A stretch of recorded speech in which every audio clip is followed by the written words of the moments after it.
ओम श्री गणेशाय नमः। ओम श्री सरस्वत्यै नमः। श्री सद्गुरुदेवाय नमः। आदरणीय भक्तजनों, सादर नमस्कार। कल हमने आप लोगों को गरुड़ महापुराण के 63वें अध्याय में हस्तरेखा के ज्ञान तथा शुभाशुभ लक्षणों के बारे में श्रवण करवाया था। आज हम आपको गरुड़ महापुराण के आचार कांड में 64वें अध्याय में स्त्रियों के शुभाशुभ लक्षण क्या क्या हैं उनके बारे में श्रवण करवाएंगे। बोले आनंद कंद भगवान की जय। नारायणं नमस्कृत्य नरं चैव नरोत्तमं देवीं सरस्वतीं व्यासं ततो जयमुदीरयेत्। श्री रुद्र भगवान के पूछे जाने पर भगवान श्री हरि ने कहा, यहाँ रुद्र भगवान श्री हरि से पूछते हैं और वहाँ ऋषि मुनि लोग जो हैं सूत जी से पूछ रहे हैं। इस प्रकार पूछे जाने पर श्री हरि ने कहा, जिस कन्या के केश घुंघराले, मुखमंडलाकार अर्थात गोल एवं नाभि दक्षिणावर्त होती है, वह कुल की वृद्धि करने वाली होती है।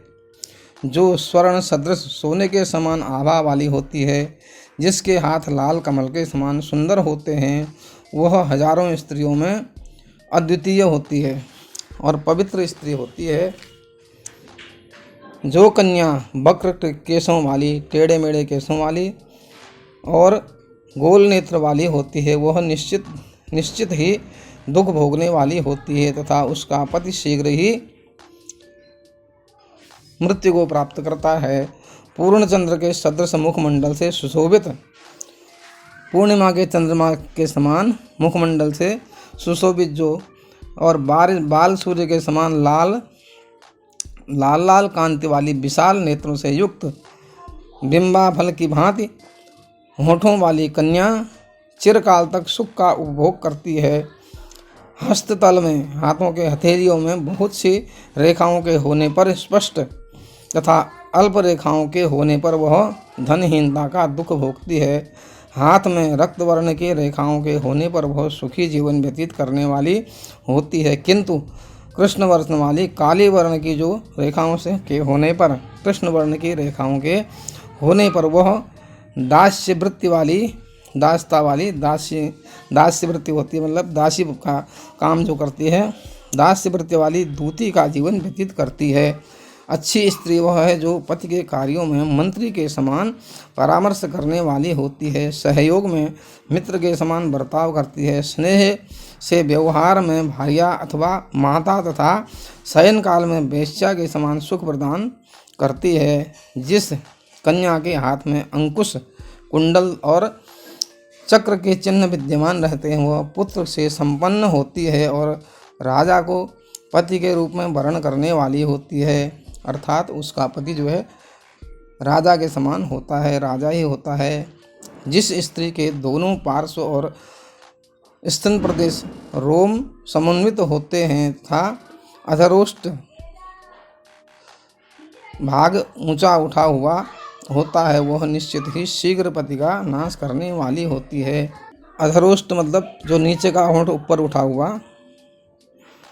होता है, वह निश्चित ही पति का नाश करने वाली होती है। जिसके हाथों में प्राकार और तोरण की रेखाएं दिखाई देती हैं, वह दास कुल में भी उत्पन्न होकर रानी के समान पद को प्राप्त करने वाली होती है। जिस कन्या की नाभि ऊपर की ओर उठी हुई मंडलाकार एवं कपिल वर्ण की रोमावलियों से आवृत रहती है, वह कन्या राजकुल में उत्पन्न होकर दासी की वृत्ति से जीवन यापन करती है। जिस स्त्री के चलने पर दोनों पैरों की अनामिका तथा अंगुष्ठ पृथ्वी तल पर स्पर्श नहीं करते हैं, वह शीघ्र ही पति का नाश करने वाली होती है तथा स्वयं स्वेच्छापूर्वक जीवन अपना व्यतीत करने वाली, स्वेच्छापूर्वक विचरण करने वाली होती है। जिस स्त्री के चलने से पृथ्वी में कंपन होता है, वह स्त्री शीघ्र ही पति का नाश करके स्वेच्छाचारिणी होती है, अपनी इच्छा से पति को त्याग करके अपने साथ अपनी इच्छा से विचरण करने वाली होती है। सुंदर मनोहारी नेत्रों के होने से स्त्री सौभाग्यशालिनी, उज्ज्वल चमकते हुए दांतों के होने पर उत्तम भोजन प्राप्त करने वाली, शरीर की त्वचा सुंदर एवं कोमल होने से उत्तम प्रकार की शैया तथा कोमल स्निग्ध चरणों के होने पर वह श्रेष्ठ वाहन का सुख प्राप्त करती है। चिकने ऊंचे उठे हुए ताम्र वर्ण, तांबे के वर्ण के समान लाल नखों से युक्त, लाल नखून जिसके होते हैं युक्त, मत्स्य अंकुश, मछली का अंकुश का, पद्म का, चक्र का, तथा लालंग हल, हल जो लांगल बोलते हैं हल को, इन चिन्हों से सुशोभित एवं पसीने से रहित और कोमल तल वाले स्त्री के चरण सौभाग्यशाली होते हैं।